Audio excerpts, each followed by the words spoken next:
एक किताब है द सीक्रेट, जिसने दुनिया भर में काफी हलचल मचाई थी।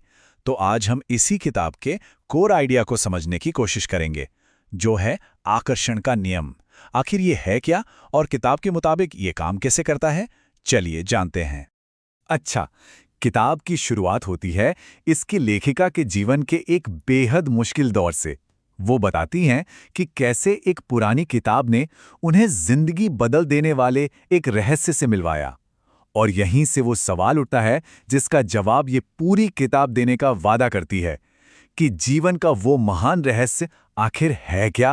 किताब ये भी दावा करती है कि ये कोई नई खोज नहीं है, बल्कि इतिहास के कुछ सबसे बड़े और प्रभावशाली नाम जैसे प्लेटो, शेक्सपियर, न्यूटन, यहाँ तक कि आइंस्टाइन, ये सब इस रहस्य को जानते थे।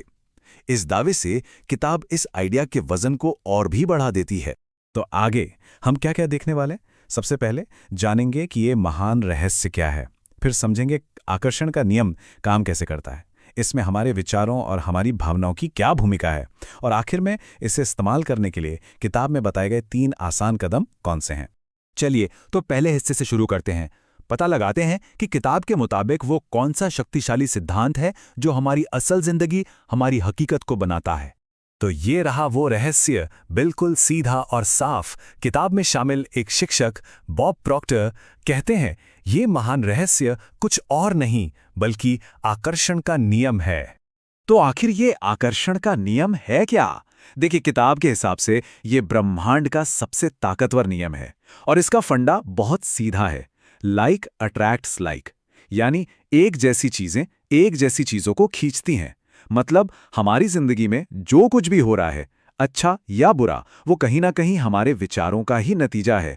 हम ही उसे अपनी तरफ खींच रहे हैं। अब सवाल उठता है कि ये नियम काम कैसे करता है। इस हिस्से में किताब समझाती है कि हमारे विचार सिर्फ हमारे दिमाग में बंद नहीं रहते। नहीं, वो एक एक्टिव फोर्स हैं, एक शक्ति जो हमारी बाहरी दुनिया पर सीधा असर डालती है। द सीक्रेट का जो मूल कॉन्सेप्ट है वो ये है कि हमारे हर विचार में एक मैग्नेटिक एनर्जी, एक चुंबकीय शक्ति होती है और उसकी अपनी एक फ्रीक्वेंसी भी होती है। तो जब हम कुछ सोचते हैं तो वो विचार एक सिग्नल की तरह यूनिवर्स में जाता है और फिर उसी फ्रीक्वेंसी की चीज़ों को हमारी तरफ खींच कर ले आता है। ये 3 शब्द, ये इस किताब के पूरे फलसफे का सार है। इसका मतलब है कि जिस चीज़ के बारे में भी लगातार और पूरी शिद्दत से सोचा जाए, वो धीरे धीरे हकीकत का, असलियत का रूप ले ही लेती है। इस बात को समझाने के लिए किताब एक बहुत अच्छी मिसाल देती है, एक ट्रांसमिशन टावर की। जैसे एक टीवी टावर सिग्नल भेजकर हमारे टीवी पर तस्वीरें बनाता है, किताब कहती है ठीक वैसे ही हम सब अपने विचारों से एक फ्रीक्वेंसी भेज रहे हैं और उसी से हमारी जिंदगी के हालात बन रहे हैं। और हाँ, यहाँ एक बहुत ही दिलचस्प बात बताई गई है। किताब कहती है कि यूनिवर्स को नहीं या मत जैसे शब्द सुनाई ही नहीं देते। वो इन नेगेटिव शब्दों को प्रोसेस ही नहीं करता। वो तो बस उस चीज़ पर फोकस करता है जिसके बारे में सोचा जा रहा है। तो सोचिए, जब कोई कहता है मैं बीमार नहीं पड़ना चाहता, तो यूनिवर्स क्या सुनता है? वो सुनता है मैं बीमार पड़ना चाहता हूँ। है ना अजीब? विचारों के बाद जो दूसरी सबसे जरूरी चीज है वो है हमारी भावनाएं, हमारे फीलिंग्स। चलिए देखते हैं कि किताब में इन्हें एक तरह का इंटरनल जीपीएस या गाइडेंस सिस्टम क्यों कहा गया है। किताब का तर्क ये है कि हमारी भावनाएं ना एक फीडबैक मैकेनिज्म की तरह हैं। वो हमें फौरन बता देती हैं कि हमारे विचार किस फ्रीक्वेंसी पर चल रहे हैं। मतलब अगर हम अच्छा महसूस कर रहे हैं तो हमारे विचार सही ट्रैक पर हैं, और अगर बुरा लग रहा है तो समझो हमारे विचार हमारी इच्छाओं से मेल नहीं खा रहे।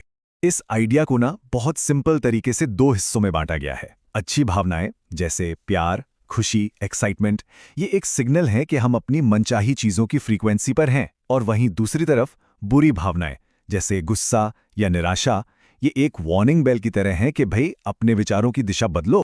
किताब में शामिल एक और शिक्षक बॉब डॉयल इस बात को और भी आसान बना देते हैं।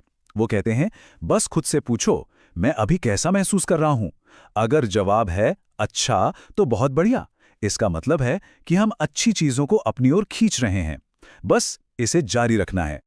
अच्छा, तो थ्योरी तो समझ आ गई, लेकिन इसे असल जिंदगी में इस्तेमाल कैसे करें? इसके लिए किताब एक बहुत ही सीधी सादी रचनात्मक प्रक्रिया बताती है जिसमें सिर्फ 3 स्टेप्स हैं। इस प्रोसेस को समझाने के लिए किताब यूनिवर्स की तुलना अलादीन के चिराग के जिन से करती है। सोचिए, जैसे जिन कहता है आपका हुक्म मेरे आका, ठीक वैसे ही यूनिवर्स हमारी हर इच्छा पूरी करने को तैयार बैठा है। बस हमें सही तरीके से ऑर्डर देना आना चाहिए। तो ये हैं वो 3 कदम। स्टेप 1, मांगे, यानी यूनिवर्स को बिल्कुल साफ साफ बताएं कि हमें चाहिए क्या। स्टेप 2, यकीन करें, मतलब ऐसा अटूट विश्वास रखें जैसे वो चीज हमें मिल ही चुकी है। और स्टेप 3, पाएं, यानी उस चीज को पाने की खुशी को अभी इसी पल महसूस करें।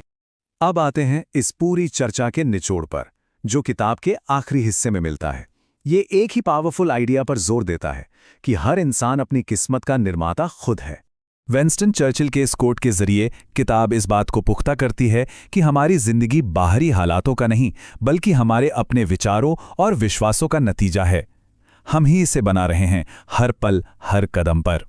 और आखिर में किताब ये सबसे शक्तिशाली संदेश देती है कि हम सब अपनी जिंदगी के माइकल एंजेलो हैं, और हम जिस मास्टरपीस को गढ़ रहे हैं वो कोई पत्थर की मूर्ति नहीं, बल्कि हम खुद हैं। अपने विचारों की छेनी से हम खुद को तराश रहे हैं। तो इस पूरी बात को हम एल्बर्ट आइंस्टाइन के गहरे सवाल पर खत्म करते हैं, क्या यह ब्रह्मांड मित्रतापूर्ण है? द सीक्रेट की फिलॉसफी के हिसाब से जो इसका जवाब हाँ में देगा, वो आकर्षण के नियम के जरिए एक फ्रेंडली यूनिवर्स का ही अनुभव करेगा। ये एक ऐसा सवाल है जो हमें यूनिवर्स के साथ हमारे रिश्ते और हमारी अपनी ताकत के बारे में सोचने पर मजबूर कर देता है।